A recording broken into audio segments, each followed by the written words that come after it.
All right, so I have some thoughts on the tariffs as a small business employee and as somebody who's been paying attention to this.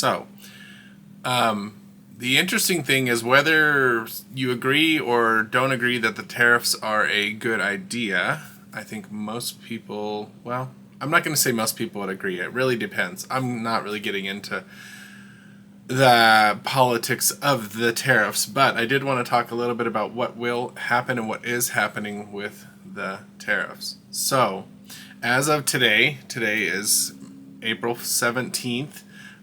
Just me alone as my small business has products being manufactured in China as it stands right now. They're not finished being processed. They're not finished being produced.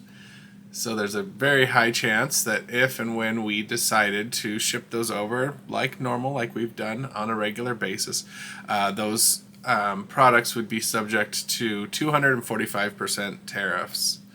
So these aren't real numbers, but let's just assume that our products were valued at, or I don't know exactly, but let's just assume it's off the value, $10,000.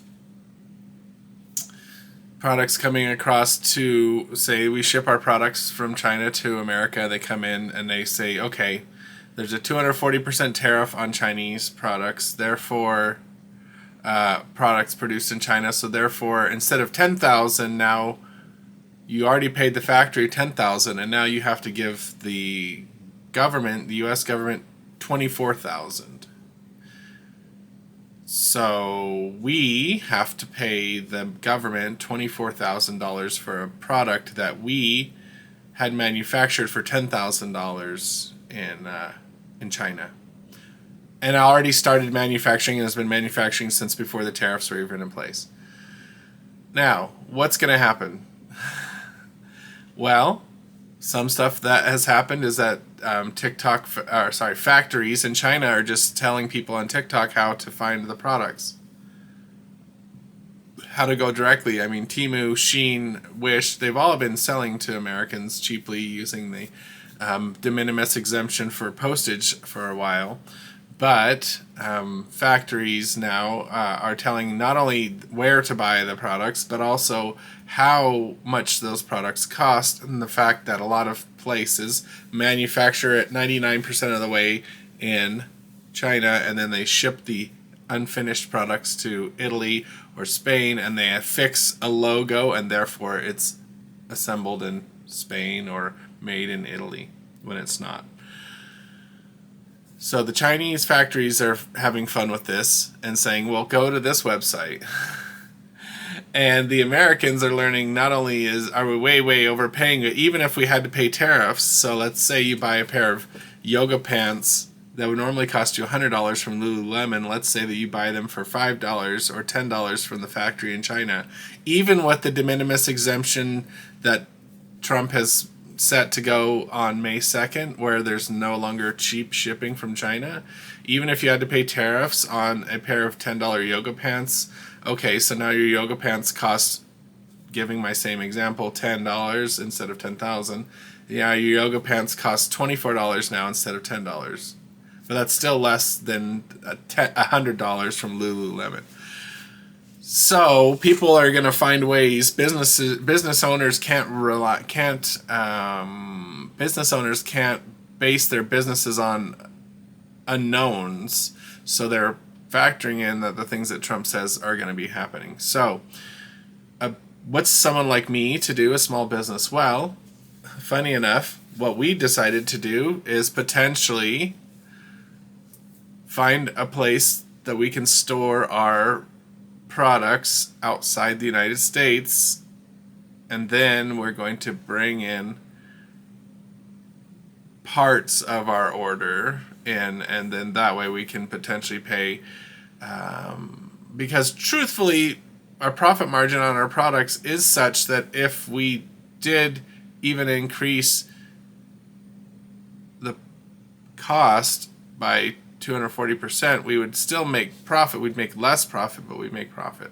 But we can't, a small business, we can't just drop imagine 10,000. We can't just drop 24,000. So I'm not saying this is what's going to happen, but just one small business here in America figuring out a way to put things somewhere else for now and then bring them in. And it's not a matter of avoiding tariffs, because we'll ultimately pay the tariffs at the time that we decide to ship it. But for us, it might be more worthwhile to store it somewhere else outside the United States, and then either when tariffs get more favorable, bring it in, or when bring it in smaller chunks so that we can build up the money. So let's say that we bring $1,000 worth of product in, and yes, we have to come up with $2,400 to add on top of that, but we don't have enough to bring everything in at once.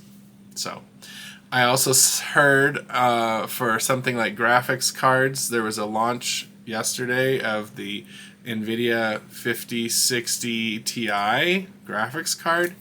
Well, what happened was a lot of those shipments of graphics cards that were coming to the United States, even if they got to the United States, the companies were saying, no, just turn around and take that container, ship to another place like England or the UK or Europe. We'll just go sell the graphics cards somewhere else, and we won't sell them to America because of the tariffs. So, you have intended consequences and unintended consequences, and whatever you want to say about the administration and what they feel like the intended consequences of raising tariffs are, the unintended consequences are basically Americans now know that it's all a bunch of bullshit and lies about how much your stuff costs. Chinese factories might have more people potentially coming directly to them. People might be looking more towards Temu and Shein and stuff.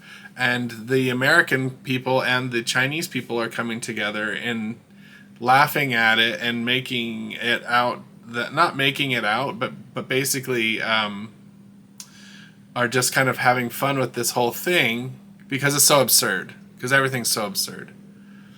And funny enough, when TikTok was being banned back in January, I went over and made an account on Xiaohongshu. So now I have been contacting, I have almost 5,000 followers on Xiaohongshu, which is a Chinese social network. So I've talked to a bunch of people in China and have friends in China now, and I can get their questions, not those friends, but people on Xiaohongshu. So I'm actually seeing it from both sides, and so I guess all that's to say that the idea that is floated about this being about bringing manufacturing back to America is a complete pipe dream. Meanwhile, the unintended consequences of the tariffs are that the whole world is shifting around and figuring out how to go around, not the tariffs. I'm not saying avoid the tariffs, but I mean legally, like not selling your graphics cards, not letting them get dropped off in California, but sending them over to England. That's something that somebody can do. So businesses and people like me are going to figure out ways to work around all the craziness that's happening. And it might change the world, not because of the administration's imposition of, not because of that, it's their intended consequence, but mostly because while they're stumbling around being a bunch of whatevers and making really bad choices, the rest of the world still has to do its business.